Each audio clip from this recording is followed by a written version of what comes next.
దేవుడు ఇక్కడ కూర్చొని వాక్యం వింటున్న అభాగ్యుణ్ణి వెతుకుతున్నాడు. ఎవరైనా ఉన్నారా మన మధ్య? నేను ఒక అభాగ్యురాల్ని, నేను ఒక అభాగ్యుణ్ణి.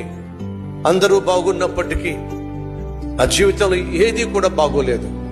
ఆరోగ్యం బాగోలేదు, ఆర్థిక వ్యవస్థ బాగోలేదు, కుటుంబ వ్యవస్థ బాగోలేదు, బిడ్డల చదువు బాగోలేదు, ఏం చూసినా ఏదీ బాగోలేదు అని నిరాశ నిస్పృహతో అల్లాడిపోతున్న అభాగ్యుడువా నీవు?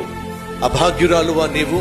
అయితే వినో, నా దేవుడు అభాగ్యులను వెతుకుతున్నాడు, వారిని భాగ్యవంతులుగా చేయాలని. ఆ దేవుడు ఈరోజు నిన్ను వెతుకుతున్నాడు. అమ్మా, అయ్యా, అభాగ్యునిగా ఉన్న నిన్ను భాగ్యవంతునిగా ప్రభు చేయబోతున్నాడు. నీ జీవితాన్ని ప్రభువుకు అంకితం చేస్తే ఎన్నడూ చూడనటువంటి భాగ్యాన్ని నువ్వు